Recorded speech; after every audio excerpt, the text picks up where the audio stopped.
ನಮಸ್ಕಾರ, ನಾನು ನಿಮ್ಮ ಲಕ್ಕಿಲಿಕೆ ಯಶ್.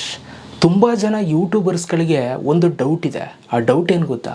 ಯೂಟ್ಯೂಬ್ ವೀಡಿಯೋನ ಯೂಟ್ಯೂಬ್ ಆ್ಯಪಲ್ಲಿ ಅಪ್ಲೋಡ್ ಮಾಡಬೇಕಾ ಅಥವಾ ಯೂಟ್ಯೂಬ್ ವೀಡಿಯೋನ ಕ್ರೋಮಲ್ಲಿ ಅಪ್ಲೋಡ್ ಮಾಡಬೇಕಾ ಅಂತ. ತುಂಬ ಜನ ನನಗೆ ಸಿಕ್ತವರು ಕೂಡ ಇದನ್ನು ಕೇಳ್ತಾರೆ, ಬ್ರೋ ಯಾವುದರಲ್ಲಿ ಅಪ್ಲೋಡ್ ಮಾಡಿದ್ರೆ ಬೆಸ್ಟ್ ಇರುತ್ತೆ ಅಂತ.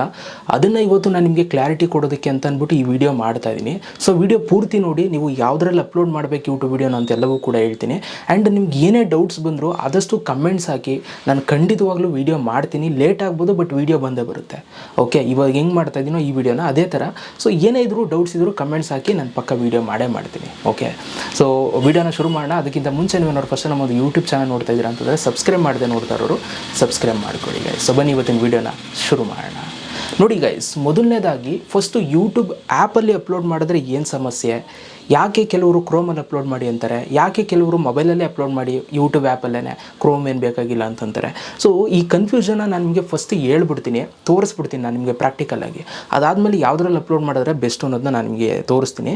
ನೋಡಿ ಗೈಸ್, ಸೊ ನಾವು ಯೂಟ್ಯೂಬ್ ಆ್ಯಪನ್ನು ಓಪನ್ ಮಾಡಿಕೊಂಡಾಗ ನಮ್ಗೆ ಇಲ್ಲಿ ಪ್ಲಸ್ದು ಒಂದು ಸಿಂಬಲ್ ಬರುತ್ತೆ ಕೆಳಗಡೆ. ಅಲ್ಲಿ ನಾವು ಕ್ಲಿಕ್ನ ಮಾಡಿದ್ರೆ ಇಲ್ಲಿ ನಮಗೆ ವೀಡಿಯೋ ಶಾರ್ಟ್ಸ್ ಅಂತೆಲ್ಲ ಬರುತ್ತೆ. ಇಲ್ಲಿ ನಾವು ವೀಡಿಯೋನ ಅಪ್ಲೋಡ್ ಮಾಡ್ತೀವಿ ಅಂತ ಅನ್ಕೊಳ್ಳಿ, ಯಾವುದಾದ್ರೂ ಒಂದು ವೀಡಿಯೋನ. ಈ ಎಕ್ಸಾಂಪಲ್ ಇವಾಗ ನಂದೇ ಯಾವುದಾದ್ರೂ ಒಂದು ವೀಡಿಯೋನ ನಾನು ಈಗ ಸೆಲೆಕ್ಟ್ ಮಾಡಿದೆ. ಇದು ಬೇಡ, ಜಾಸ್ತಿ ಡ್ಯೂರೇಷನ್ ಇರೋದನ್ನು ಸೆಲೆಕ್ಟ್ ಮಾಡ್ತೀನಿ. ಓಕೆ, ಈ ಥರ ನಾನು ಸೆಲೆಕ್ಟ್ ಮಾಡಿದೆ. ಅದೇನಾಗುತ್ತೆ, ಪ್ರೊಸೆಸಿಂಗ್ ಆಗುತ್ತೆ. ಪ್ರೊಸೆಸಿಂಗ್ ಆದಮೇಲೆ ನಮ್ಗೆ ಈ ಥರದೊಂದು ಇಂಟರ್ಫೇಸ್ ಬರುತ್ತೆ. ನೀವು ಇಲ್ಲಿ ನೋಡ್ತಾ ಇದ್ದೀರಾ, ನಮ್ಗೆ ಇಲ್ಲಿ ಏನೇನು ಬರ್ತಾ ಇದೆ, ಟೈಟಲ್ ಹಾಕೋದಕ್ಕೆ ಆಪ್ಷನ್ ಬರ್ತಾಯಿದೆ, ಡಿಸ್ಕ್ರಿಪ್ಷನ್ ಹಾಕೋದಕ್ಕೆ ಆಪ್ಷನ್ ಬರ್ತಾಯಿದೆ, ಪಬ್ಲಿಕ್ಕು, ಇದೆಲ್ಲ ಆಪ್ಷನ್ಸ್ ನಮಗೆ ತುಂಬ ಬರ್ತಾ ಇದೆ. ಆಯಿತಾ, ಇಲ್ಲಿ ನೀವು ಇಷ್ಟು ಆಪ್ಷನ್ಸ್ಗಳು ನಾವು ನೋಡ್ತಾ ಇದ್ದೀವಿ. ಯೂಟ್ಯೂಬ್ ಆ್ಯಪಲ್ಲಿ ಅಪ್ಲೋಡ್ ಮಾಡಿದ್ರೆ ನಮ್ಗೆ ಇಷ್ಟು ಆಪ್ಷನ್ಸ್ಗಳು ಸಿಗ್ತಾ ಇದೆ. ಇನ್ನು ನಾವು ಕ್ರೋಮಲ್ಲಿ ಅಪ್ಲೋಡ್ ಮಾಡಿದ್ರೆ ಏನೇನೆಲ್ಲ ಸಿಗುತ್ತೆ ಅನ್ನೋದನ್ನು ಕೂಡ ಇವಾಗ ನಾನು ನಿಮಗೆ ತೋರಿಸ್ತೀನಿ. ನೋಡಿ, ಈಗ ನೀವು ಯೂಟ್ಯೂಬ್ ಕ್ರೋಮಲ್ಲಿ ಅಪ್ಲೋಡ್ ಮಾಡಬೇಕಾದ್ರೆ ನಿಮ್ಗೆ ಏನೇನು ಸಿಗುತ್ತೆ ಅಂತ ನೋಡ್ತಾ ಇದ್ದೀರಾ. ಅಲ್ಲಿ ಮೇಲ್ಗಡೆ ಡೀಟೇಲ್ಸ್ ಅಂತ ಸಿಗುತ್ತೆ. ಅಲ್ಲಿ ನೀವು ಟೈಟಲ್ಲು, ಡಿಸ್ಕ್ರಿಪ್ಷನ್ನು, ಟ್ಯಾಗ್ಸು ಎಲ್ಲವೂ ಕೂಡ ಹಾಕ್ಬೋದು. ಆಮೇಲೆ ಮಾನೋಟೈಸೇಷನ್ ಅಂತ ಸಿಗುತ್ತೆ, ಮಾನೋಟೈಸೇಷನ್ ಆನ್ ಆಫ್ ಮಾಡ್ಬೋದು. ಅದಾದಮೇಲೆ ಆ್ಯಡ್ ಸೂಟಬಿಲಿಟಿ ಸಿಗುತ್ತೆ. ಅದಾದಮೇಲೆ ವೀಡಿಯೋ ಎಲಿಮೆಂಟ್ ಸಿಗುತ್ತೆ. ಅಲ್ಲಿ ನೀವು ಎಂಡ್ ಸ್ಕ್ರೀನ್ ಹಾಕ್ಬೋದು, ಐ ಕಾರ್ಡ್ ಹಾಕ್ಬೋದು, ಎಲ್ಲವೂ ಕೂಡ ಹಾಕ್ಬೋದು.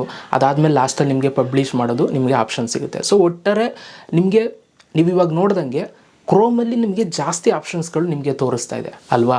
ಯೂಟ್ಯೂಬ್ ಆ್ಯಪಲ್ಲಿ ಏನು ಅಂತಂದರೆ ಮೇಯ್ನು ನಿಮಗೆ ಬೇಕಾಗಿರೋದೇನು, ಟೈಟಲು, ಡಿಸ್ಕ್ರಿಪ್ಷನ್ನು, ಟ್ಯಾಗ್ಸು ಮತ್ತು ಪ್ಲೇ ಲಿಸ್ಟು, ಇದು ಮಾತ್ರ ತೋರಿಸ್ತಾ ಇದೆ ಅಲ್ವಾ.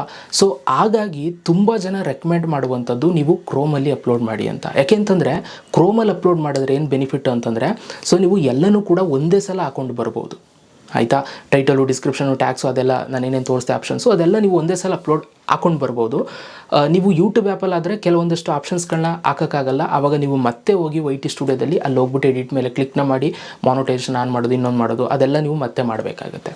ಎಕ್ಸ್ಟ್ರಾ ಕೆಲಸ ಬೇಡ ಅಂತ ಅಂದ್ಬಿಟ್ಟು ಕ್ರೋಮಲ್ಲಿ ಅಪ್ಲೋಡ್ ಮಾಡಿ ಅಂತ ಆಲ್ಮೋಸ್ಟ್ ಅದೆಲ್ಲ ಯೂಟ್ಯೂಬರ್ಸ್ಗಳು ಸಜೆಸ್ಟ್ ಮಾಡುವಂಥದ್ದು. ನಾನು ನಿಮಗೆ ಕ್ರೋಮಲ್ಲೂ ಅಪ್ಲೋಡ್ ಮಾಡೋದು ಹೆಂಗೆ ವೀಡಿಯೋನ ಅಂತ ವೀಡಿಯೋನೂ ಕೂಡ ಮಾಡಿದ್ದೀನಿ. ಆ ಒಂದು ವೀಡಿಯೋನ ಈ ಕಾರ್ಡಲ್ಲಿ ಹಾಕ್ತೀನಿ, ಹೋಗಿ ನೋಡಿ. ಯೂಟ್ಯೂಬ್ ಆ್ಯಪಲ್ಲೂ ಕೂಡ ಮಾಡಿದ್ದೀನಿ ಯಾವ ಥರ ಅಪ್ಲೋಡ್ ಮಾಡೋದು ಅಂತ. ಒಟ್ಟಾರೆ ಇದ್ರೆ ನೀವು ಯಾವುದ್ರಲ್ಲಿ ಅಪ್ಲೋಡ್ ಮಾಡಿದ್ರೂ ಕೂಡ ನಿಮ್ಗೇನು ವ್ಯೂಸು ಎಲ್ಲ ಏನು ಪ್ರಾಬ್ಲಮ್ಸ್ಗಳೇನಾಗಲ್ಲ. ಎರಡರಲ್ಲೂ ಯೂಟ್ಯೂಬಲ್ಲೇ ನೀವು ಅಪ್ಲೋಡ್ ಮಾಡೋದು. ಬಟ್ ನಾನು ಆವಾಗಲೇ ಹೇಳ್ದಂಗೆ ಕೆಲವೊಂದಷ್ಟು ಫೀಚರ್ಸ್ಗಳು ನಿಮಗೆ ಕ್ರೋಮಲ್ಲೇ ಸಿಕ್ಬಿಡ್ತವೆ ಅಪ್ಲೋಡ್ ಮಾಡಬೇಕಾದ್ರೆ. ಅದಕ್ಕೋಸ್ಕರ ಎಲ್ಲ ಅದನ್ನು ರೆಕಮೆಂಡ್ ಮಾಡ್ತಾರೆ ಅಷ್ಟೇ. ಬಟ್ ನಿಮಗೆ ವ್ಯೂಸ್ಗೆ ಏನು ಇದು ತೊಂದರೆ ಅಂತೂ ಆಗಲ್ಲ, ಸಬ್ಸ್ಕ್ರೈಬರ್ಸ್ಗೆ ಏನೂ ತೊಂದರೆ ಆಗಲ್ಲ. ಅಲ್ಲಿ ಏನು ಬರಬೇಕಾದ ರೀಚು ಅದು ನಿಮಗೆ ಬಂದೇ ಬರುತ್ತೆ, ನೀವು ವೀಡಿಯೋ ಕರೆಕ್ಟಾಗಿ ಮಾಡಿದ್ದೀರಾ ಅಂತಂದರೆ. ಓಕೆ, ಈ ಎರಡರಲ್ಲಿ ಯಾವುದ್ರಲ್ಲಾದರೂ ಅಪ್ಲೋಡ್ ಮಾಡಬಹುದು. ಬಟ್ ಎಲ್ಲರೂ ಕೂಡ ಸಜೆಸ್ಟ್ ಮಾಡೋದು ಕ್ರೋಮ್. ಯಾಕೆ ಅಂತ ಆವಾಗಲೇ ಮತ್ತೆ ಅದನ್ನ ಹೇಳೋಕ್ಕಾಗಲ್ಲ. ಸೊ ನಿಮಗೂ ಬೇಜಾರಾಗ್ಬಿಡ್ತೀವಿ, ಏನು ಗುರಿ ಹೇಳ್ತೀಯ ಇಷ್ಟು ಗೈಸ್ ಕತೆ. ಇನ್ನು ನೀವು ಸೆಲೆಕ್ಟ್ ಮಾಡ್ಕೊಳ್ಳಿ ಯಾವುದ್ರಲ್ಲಿ ಅಪ್ಲೋಡ್ ಮಾಡಬೇಕು ಅಂತ. ಸೊ ಇದಿಷ್ಟು ಇವತ್ತಿನ ಒಂದು ವೀಡಿಯೋ. ಏನಾದ್ರು ಡೌಟ್ಸ್ ಇದ್ದರೆ ಕಮೆಂಟ್ ಹಾಕಿ. ಸಿಗೋಣ ನೆಕ್ಸ್ಟ್ ವಿಡಿಯೋದಲ್ಲಿ. ಅಲ್ಲಿ ತನಕ ಲವ್ ಯು ಆಲ್ ಗೈಸ್.